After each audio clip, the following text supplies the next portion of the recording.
ओम शांति।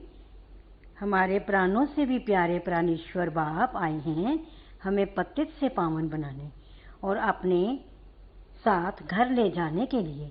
बाप ही आकर हमें रावण की जंजीरों से छुड़ाकर भ्रष्टाचारी से श्रेष्ठाचारी बनाकर वापस शांति धाम ले जाते हैं। ऐसे बाबा का जितना भी शुक्रिया करें उतना कम है। शुक्रिया बाबा, शुक्रिया। आज की साकार मुरली डेट 1/9/2021। बाबा के लाडले मीठे मीठे सिकिलरे बच्चे कैसे हो? आज की मुरली का सार, मीठे बच्चे, प्राण बचाने वाला प्राणेश्वर बाप आया है तुम बच्चों को ज्ञान की मीठी मुरली सुनाकर प्राण बचाने। प्रश्न है, कौन सा निश्चय तकदीरवान बच्चों को ही होता है? उत्तर, हमारी श्रेष्ठ तकदीर बनाने स्वयं बाप आए हैं। बाप से हमें भक्ति का फल मिल रहा है। माया ने जो पंख काट दिए हैं वह पंख देने, अपने साथ वापस ले जाने के लिए बाप आए हैं। ये निश्चय तकदीरवान बच्चों को ही होता है।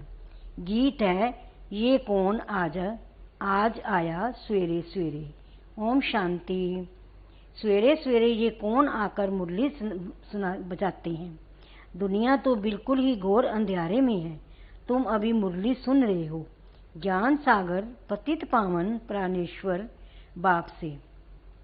वह है प्राण बचाने वाला ईश्वर। कहते हैं ना, हे ईश्वर इस दुख से बचाओ।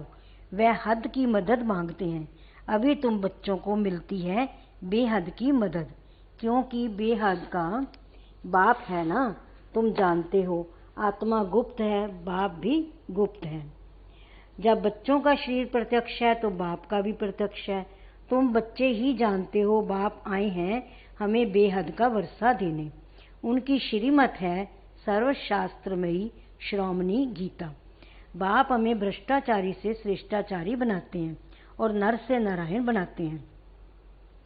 दुनिया में मनुष्यों को आत्मा का ज्ञान नहीं है, वो परमपिता परमात्मा का ज्ञान कैसे हो सकता है?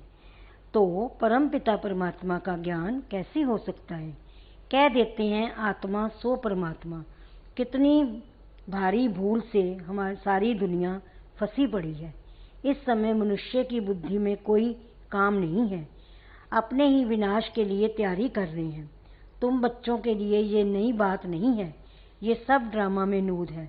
शास्त्रों में लिखा है कि परले आएगी कोई नहीं बचेगा। ऐसा नहीं होता। आगे चलकर कुमारियां सबको ज्ञान देंगी। ज्ञान और योग बाप ही सिखला रहे हैं। सदगति दाता एक बाप ही है जो पतितों को पावन बनाते हैं। शास्त्रों में लाखों वर्ष का एक युग गाया हुआ है, जबकि ये सारा ड्रामा ही 5000 वर्ष का है। बाप कहते हैं योग में बैठो, अपने को आत्मा समझ बाप को याद करो। ये है ज्ञान। वो तो हठ योग करके टांग पर टांग चढ़ाकर बैठते हैं। तुम्हें ऐसा करने की दरकार नहीं है। बाप कहते ही हैं मैं तुम बच्चों को साथ ले जाऊंगा और आया ही हूँ तुम्हें घर ले जाने के लिए। तुमको ना घर का पता है ना आत्मा का। माया ने बिल्कुल पंख काट डाले हैं, इसीलिए आत्मा उड़ नहीं सकती, क्योंकि तमो प्रधान है। जब तक सतो प्रधान ना बने तब तक शांति धाम में जा कैसे सकती है? ड्रामा प्लान अनुसार सबको तमो प्रधान बनना ही है। इस समय सारा झाड़ जड़ जड़ीभूत हो गया है। सब मुक्ति के लिए भक्ति करते हैं, लेकिन वापस कोई नहीं जा सकता। ये लॉ ही नहीं है, ये राज केवल बाप ही समझाते हैं। मुख्य बात है बाप को याद करना, स्वदर्शन चक्रधारी बनना। बीज को याद करने से सारा झाड़ बुद्धि में आ जाएगा। दुनिया में किसी को पता नहीं कि मनुष्य सृष्टि का बीज रूप एक बाप ही है। जिसकी तकदीर में होगा वो बाप से जरूर वर्षा लेंगे। इस समय रावण राज्य है। बाप ही आकर तुम्हें ज्ञान का तीसरा नेत्र देते हैं, जिससे तुम तमो प्रधान से सतो प्रधान बन जाते हो और अपने स्वीट साइलेंस होम में चले जाते हो। अच्छा, मीठे मीठे सिक्किलरे बच्चों प्रति माता पिता बाप दादा का याद और गुड मॉर्निंग। रूहानी बाप की रूहानी बच्चों को नमस्ते। हम रूहानी बच्चों की रूहानी बाप दादा को नमस्ते नमस्ते। ओम शांति। धारणा के लिए मुख्य सार नंबर 1, ज्ञान और योग से बुद्धि को पारस बनाना है। कितना भी बीमार हो, तकलीफ हो, उसमें भी एक बाप की याद रहे। नंबर 2, अपनी ऊंची तकदीर बनाने के लिए पूरा पूरा निश्चय बुद्धि बनना है। बुद्धि योग अपने स्वीट साइलेंस होम में लगाना है। वरदान है सदा कंबाइंड स्वरूप की स्मृति द्वारा मुश्किल कार्य को सहज बनाने वाले डबल लाइट भव। सदा कंबाइंड स्वरूप की स्मृति द्वारा मुश्किल कार्य को सहज बनाने वाले डबल लाइट भव। इसका स्पष्टीकरण है, जो बच्चे निरंतर याद में रहते हैं वे सदा साथ का अनुभव करते हैं। उनके सामने कोई भी समस्या आएगी तो अपने को कंबाइंड अनुभव करेंगे, घबराएंगे नहीं। ये कंबाइंड स्वरूप की स्मृति कोई भी मुश्किल कार्य को सहज बना देती है। कभी कोई बड़ी बात सामने आए तो अपना बोझ बाप के ऊपर रख स्वयं डबल लाइट हो जाओ, तो फरिश्ते समान दिन रात खुशी से मन में डांस करते रहेंगे। स्लोगन: किसी भी कारण का निवारण कर संतुष्ट रहने और करने वाले ही संतुष्ट मनी हैं। किसी भी कारण का निवारण कर संतुष्ट रहने और करने वाले ही संतुष्ट मनी हैं। ओम शांति, ओम शांति। शुक्रिया बाबा, शुक्रिया। मातेश्वरी जी के अनमोल महावाक्य।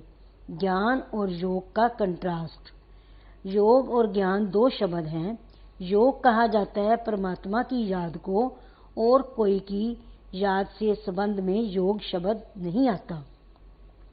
गुरु लोग जो भी योग सिखलाते हैं वह भी परमात्मा की तरफ लगाते हैं। उनको परमात्मा का पूरा परिचय नहीं है, इसीलिए योग की पूरी सिद्धि नहीं मिलती। योग और ज्ञान दोनों बल हैं। इन दोनों के पुरुषार्थ से माइट मिलती है और हम विकर्मा जीत बन श्रेष्ठ जीवन बनाते हैं। योग अक्षर तो सभी कहते हैं, लेकिन जिससे योग लगाना है उसका पहले परिचय चाहिए। अब हम परमात्मा का परिचय भी परमात्मा से मिलता है। अब हमें परमात्मा का परिचय भी परमात्मा से मिलता है। उस परिचय से योग लगाने से पूर्ण सिद्धि मिलती है। योग से हम अपने पास्ट के विकर्मों का बोझा भस्म करते हैं और ज्ञान से पता पड़ता है कि आगे के लिए हम कौन सा कर्म करें। और क्या जीवन की जड़ है संस्कार। आत्मा भी अनादि संस्कारों से बनी हुई है, परंतु कर्म से वो संस्कार बदलते रहते हैं। योग और ज्ञान से आत्मा में श्रेष्ठता आती है अब और जीवन में बल आता है, परंतु ये दोनों चीज मिलती हैं परमात्मा से। परमात्मा से ही हमें कर्म बंधन छुड़ाने की युक्ति मिलती है।